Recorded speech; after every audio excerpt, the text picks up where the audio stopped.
अस्सलाम वालेकुम, how are you class.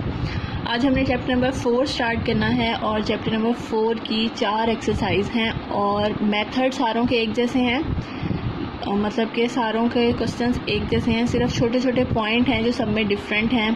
तो ये चैप्टर बहुत आसान है, लॉन्ग क्वेश्चंस हैं लेकिन बहुत आसानी से हो जाते हैं, तो आपने इसकी बहुत अच्छे से प्रैक्टिस करनी है। चलें जी, सबसे पहले स्टार्ट करते हैं इंट्रोडक्शन से। फ्रैक्शन क्या होता है, एमसीक्यूज में बहुत ज़्यादा आता है। The quotient of two numbers और algebraic expression is called fraction. Quotient का मतलब है वो चीज़ जो डिवीजन की फॉर्म में लिखी वो फ्रैक्शन कहलाती है। कोशेंट को हम किस तरह इंडिकेट करते हैं, इस तरह आपको पता है ना, ये डिवाइड का निशान लगा के इसे बार कहते हैं, बार की तरह हम रिप्रेजेंट करते हैं। रैशनल फ्रैक्शन आपको पता है, जो डिवीजन की फॉर्म में क्वेश्चंस लिखे हैं उन्हें रैशनल फ्रैक्शन कहते हैं। अब मोस्ट इंपॉर्टेंट जो दो डेफिनेशंस हैं, एक है प्रॉपर फ्रैक्शन और एक है इम्प्रॉपर फ्रैक्शन। हमारे जो क्वेश्चंस हैं ना इस एक्सरसाइज में, वो मस्ट है कि प्रॉपर फ्रैक्शन में ही होने चाहिए। अगर प्रॉपर फ्रैक्शन में वो नहीं है ना, तो इसका मतलब है आपको पहले उसे इम्प्रॉपर में चेंज करना है, फिर आप उसे अगर आपको इम्प्रॉपर क्वेश्चन आ जाता है तो आप उसे पहले प्रॉपर में चेंज करेंगे, तभी आप उसे सॉल्व कर सकते हैं, अदरवाइज़ नहीं कर सकते। तो अब प्रॉपर होता क्या है, प्रॉपर फ्रैक्शन ये होता है कि जब न्यूमरेटर की जो डिग्री है वो छोटी हो डिनोमिनेटर के साथ, लाइक दैट। ये देखें, यहाँ पे आपके पास जो एग्जांपल दी हुई है, ऊपर कोई x की पावर नहीं है, नीचे एक x की पावर है। इसका मतलब है ऊपर की डिग्री जो है वो छोटी है, नीचे वाले की बड़ी है। ऊपर तो 0 है ना x की पावर, मतलब कोई है ही नहीं x, और नीचे x की पावर 1 है, तो इसका मतलब है कि ये छोटी है और ये बड़ी है। इसी तरह आप ये देखें एग्जांपल दूसरी, यहाँ आपके पास वेरिएबल की जो डिग्री है, डिग्री यही होता है ना वेरिएबल की हाईएस्ट पावर, तो यहाँ पे जो हाईएस्ट पावर है 1 है और यहाँ पे हाईएस्ट पावर 2 है, तो इसका मतलब है कि ये भी एक प्रॉपर फ्रैक्शन है। इम्प्रॉपर फ्रैक्शन इसका उलट होता है, मतलब कि उसमें न्यूमरेटर की जो डिग्री है वो बड़ी हो या इक्वल हो डिनोमिनेटर के साथ, तो वो इम्प्रॉपर फ्रैक्शन कहलाता है। जैसे कि ये, अब यहाँ ऊपर भी x है नीचे भी x है, दोनों बराबर हैं, इसका मतलब है ये इम्प्रॉपर फ्रैक्शन है। इधर हाईएस्ट डिग्री 2 है, नीचे भी हाईएस्ट डिग्री 2 ही है, ये दोनों भी एक जैसे हैं, ये इम्प्रॉपर फ्रैक्शन है। ऊपर जो है डिग्री आपके पास 4 है, नीचे क्यूब है, मतलब ऊपर की ज़्यादा है नीचे की कम है, तो ये भी इम्प्रॉपर फ्रैक्शन है। तो बेसिकली मैं ये कहना चाहती हूँ कि प्रॉपर फ्रैक्शन वो होते हैं जिसमें ऊपर की डिग्री कम हो और नीचे की ज़्यादा हो, दैट इज़ कॉल्ड प्रॉपर। और इम्प्रॉपर वो है जिसमें ऊपर की डिग्री ज़्यादा हो और नीचे की कम हो, या फिर दोनों बराबर हो, वो इम्प्रॉपर होते हैं। ठीक है, अब क्वेश्चन की तरफ चलते हैं कि अब इसे सॉल्व कैसे करना है हमने। ये है जी आपका क्वेश्चन नंबर 1। तो सबसे पहले आपने ये चेक करना है कि हमारी जो डिग्री है या क्वेश्चन है वो किस फॉर्म में है, प्रॉपर में है या इम्प्रॉपर में है, क्योंकि हमें क्वेश्चन हमेशा प्रॉपर फ्रैक्शन में ही चाहिए। तो ये है एक इम्प्रॉपर फ्रैक्शन। क्यों है प्रॉपर फ्रैक्शन, आप ये देखेंगे ऊपर की डिग्री जो है वो 1 है और नीचे आपके पास ज़्यादा है। ज़्यादा का मतलब ये है कि x को x से आप मल्टीप्लाई करें तो ये स्क्वायर बना देगा ना, इसका मतलब है ऊपर कम है और नीचे ज़्यादा है। इट मीन्स ये आपके पास जो है एक प्रॉपर फ्रैक्शन है। तो अब प्रॉपर फ्रैक्शन की कंडीशन तो हमारी पूरी हो गई।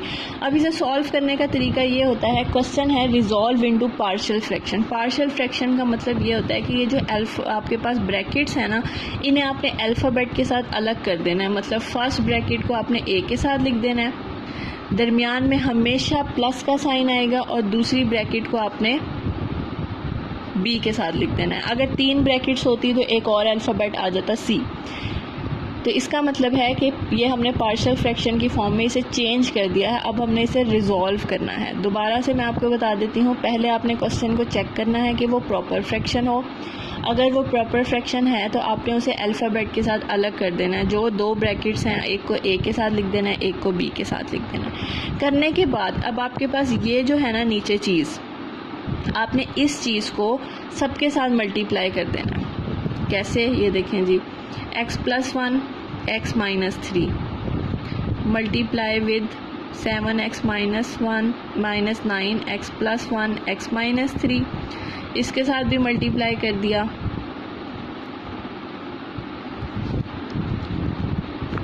इसके साथ भी मल्टीप्लाई कर दिया, दरमियान में प्लस है, x + 1 x - 3 multiply with b x - 3।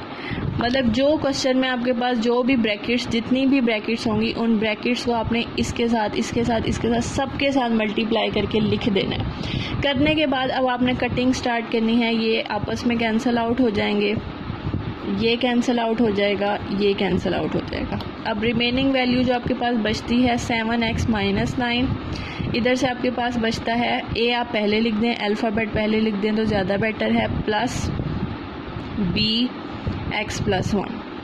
यहाँ से ये टर्म हमारे पास बच गई थी, यहाँ से ये टर्म बच गई थी। आपने इसे 1 इक्वेशन का नाम दे देना है, ठीक है। बचने के बाद अब ये जो आपके पास ब्रैकेट्स है ना, आपने इनमें से बारी बारी x की वैल्यू निकालनी है और इस इक्वेशन के अंदर पुट कर देनी है, लाइक दिस। Put x + 1 = 0। मैंने पहली ये वाली ब्रैकेट ले लिया, तो इसमें से x की वैल्यू निकलेगी -1 और मैं इसे इक्वेशन 1 में पुट कर दूँगी। जहाँ जहाँ x है वहाँ -1 पुट कर दें।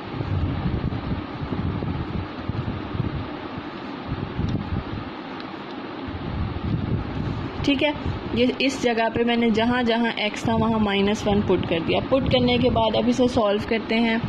ये हो जाएगा -7 - 9 -1 - 3 -4 -1 + 1 0। ठीक है, -7 और -9 होते हैं जी -16, a -4 एज इट इज़, और 0 को किसी चीज़ के साथ भी मल्टीप्लाई करें वो 0 होगा। इसका मतलब है ये टर्म यहाँ से ख़त्म हो जाएगी। -4 मल्टीप्लाई हो रहा है, दूसरी तरफ जाके डिवाइड हो जाएगा और a की वैल्यू आपके पास निकल आएगी 4।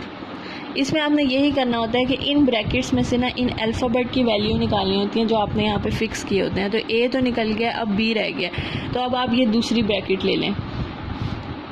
पुट x - 3 = 0, x की वैल्यू आ जाएगी 3। उसी इक्वेशन में 1 इक्वेशन के अंदर आपने पुट कर देना है इसे। चलें जी, पुट करते हैं। जहाँ जहाँ ये चीज़ है वहाँ वहाँ हमने 3 पुट करना है। 7 3 - 9 3 - 3 3 + 1 पुट कर दिया। पुट करने के बाद अब हम इसे सॉल्व कर लेते हैं। 3 7 = 21, 3 - 3 0, 3 + 1 4। 21 में से हमारे पास जब 9 जाते हैं तो क्या आता है,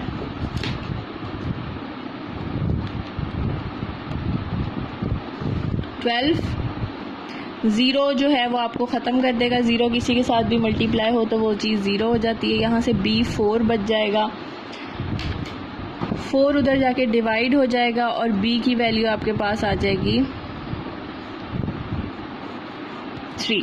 अब ये जब अल्फ़ाबेट आपके पास निकल आएंगे ना, आपने इन अल्फ़ाबेट्स को जो है ना वो बारी बारी पुट कर देना है इस क्वेश्चन के अंदर जो आपका क्वेश्चन है। तो हमारा क्वेश्चन ये था 7x - 9 x + 1 x - 3, a की जगह हमारे पास निकली है value 4, x + 1 as it is, b की जगह हमारे पास निकला है 3 और x - 3 एज इट इज़।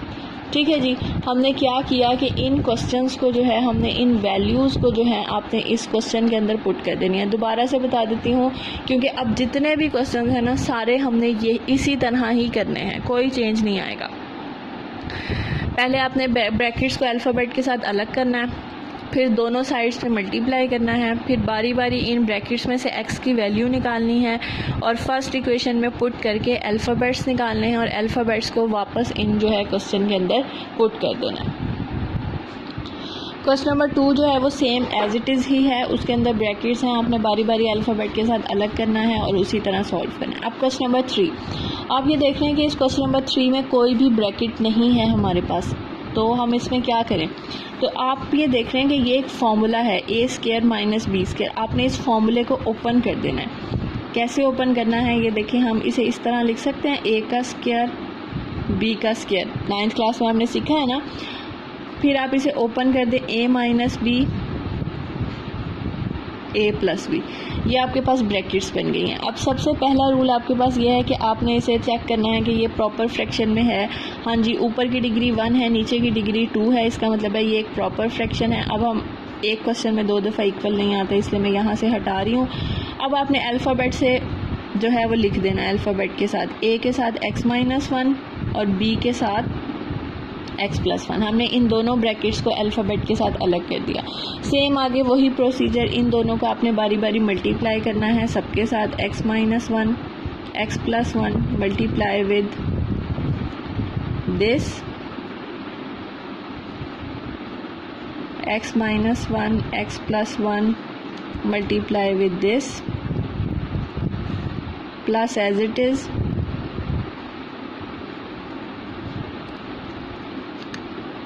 ये हमने सबके साथ मल्टीप्लाई कर दिया। कटिंग कर देते हैं, ये कट हो गए आपस में, ये कट हो गया, ये कट हो गया।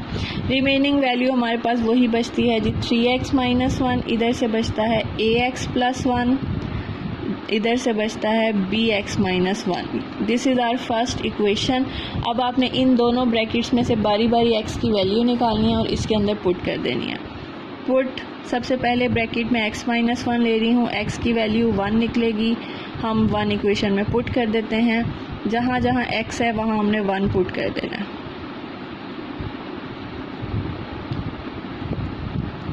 पुट कर दिया, सॉल्व करते हैं। 3 1 ज़ा 3 minus 1 as it is, 1 plus 1 2, 1 minus 1 0, 3 minus 1 2, 0 के साथ कुछ भी मल्टीप्लाई करें वो टर्म वहाँ से ख़त्म हो जाती है। 2 इधर मल्टीप्लाई हो रहा है, उधर जाके डिवाइड हो जाएगा। इसका मतलब है a की वैल्यू आपके पास निकल आएगी 1। अब b हम निकालते हैं। b निकालने के लिए अब हम ये वाली वैल्यू लेंगे, पुट करेंगे इसे। Put x plus 1 is equal to 0, x की वैल्यू निकलेगी माइनस 1 और इक्वेशन 1 के अंदर हमने पुट करनी है। ये हमारी इक्वेशन 1 है। चलें जी, पुट करते हैं। माइनस 1